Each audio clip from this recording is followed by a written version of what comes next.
Chicago now rookie quarterback Justin Fields looking much better Sunday in the win over the Lions, although they were playing the Lions. But that didn't stop head coach Matt Nagy from insisting QB2. Broussard, what do you make of that from Nagy? Well, look, some people might think I'm down on Matt Nagy because he's the only person who's been under duress for 2 times. He's the only one that's been a multiple appearee on the under duress list. But I actually think there is some rationale to this that makes sense. All right, we know Nagy needs to win games, all right, to save his job, for his job security. They're 2-2, so even though they don't look like a very good team, they can say we're still very much alive in the playoff race. I know it's a long way to go, but our season is far from over. So they want to win games. And Justin Fields, if you name him the starting quarterback right now, and he continues to play poorly, he's really playing poorly, let's just admit it, and you are losing games and losing a chance to maybe be a wild card team because of it, and you benched him and put in Dalton, now it becomes incredibly negative. All right, the narrative is that, oh, it's another Ohio State quarterback who's a bust. It may hurt Justin Fields' psyche because he would have been benched. But if you leave it open like Dalton's our starter, and Justin comes out next week and plays another bad game, maybe they lose, and you go to Dalton, then it's not a benching. It's just Justin's continuing to develop. We told you he wasn't ready. He's continuing to develop. This is no cause for alarm. He's going to be great one day, but Dalton is better right now. And Dalton is better right now. Dalton's not even a good quarterback anymore. I totally disagree. But he's better than Justin. He's better, Nick. Come on. No, right now. Justin Fields made 4 throws in that game against Detroit that Andy Dalton hasn't made in 4 years. They're going to be, listen, the Bears are bad no matter who their quarterback is. Their next 4 is Vegas, Green Bay, Tampa, and San Francisco. Their best case scenario, no matter who their quarterback is 1-3. They're probably 0-4. The way you get better at football is playing football.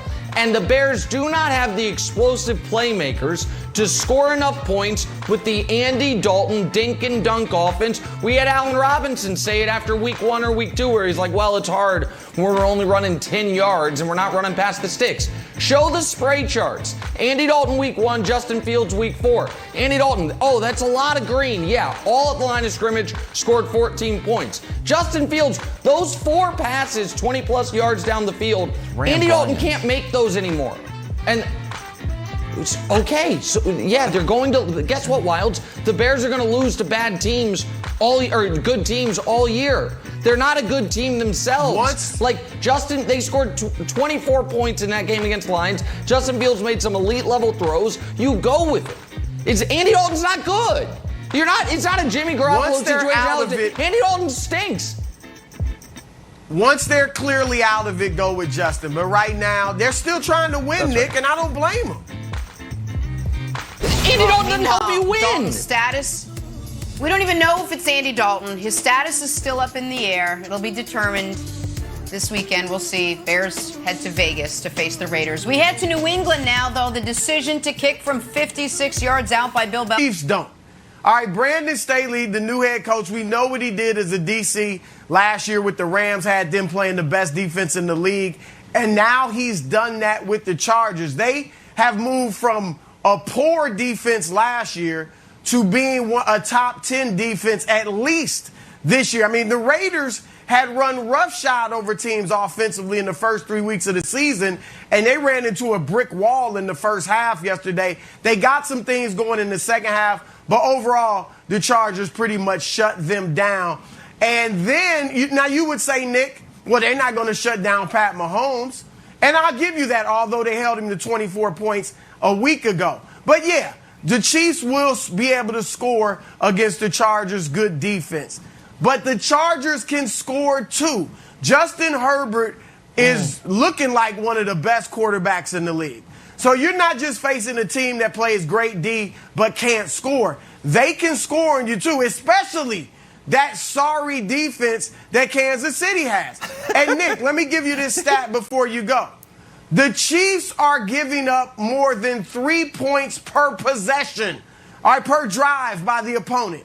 The last team, Luckily, the only they other score team in the seven last 20 years, So, works the out. only other team in the last 20 years to do that, the 2019 Miami Dolphins that everybody thought was tanking and not trying. Yeah. All right? So, Nick, you can scoff all you want. The fact is this. The Chargers have beaten the Chiefs. The Chargers have beaten the Chiefs 2 straight games. Now, I get it. The last year, Pat Mahomes was out. But in the first game, in the second week of the season, when Mahomes did play, they had to go to overtime with the Chargers to get a 23-20 victory, and that was Justin Herbert's first start ever. Love it. So they're a real threat to the Chiefs in the AFC West. Admit it. Admit it. Okay, so you should have cut yourself he's not about going. 60 seconds short, because that last minute there undercut what otherwise was some really good points.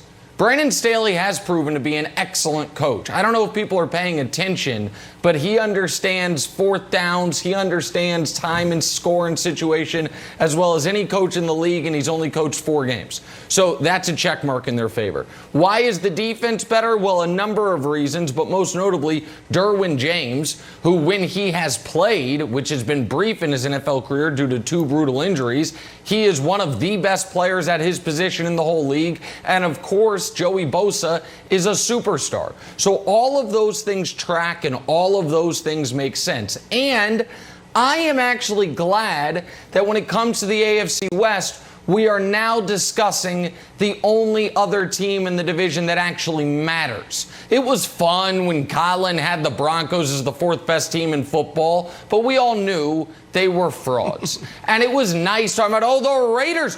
Could the Raiders have an MVP in Derek Carr? And you can't even say that without laughing, because you're like, no, he's Derek Carr. He can't be the MVP. They actually are kind of lucky to not be 1-3. The Chargers, on the other hand, have an excellent quarterback, 2 very good wide receivers, I believe a very good coach, but it's early.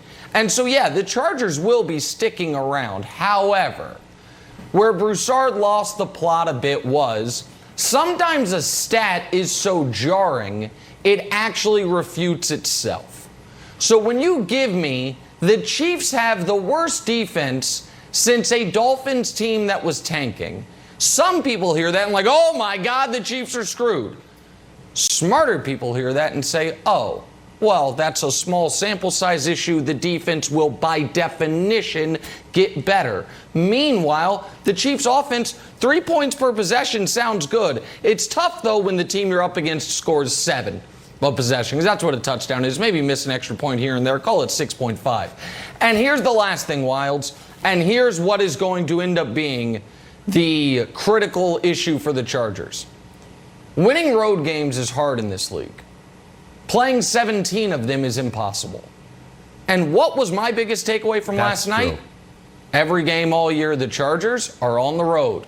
Silent count, better get used to it, because it doesn't matter who comes to LA, it's that team's home game. So I do think the Chargers are good. I picked them for the playoffs. I think Herbert has a chance to be the 2nd best quarterback in the AFC long term. I really believe that.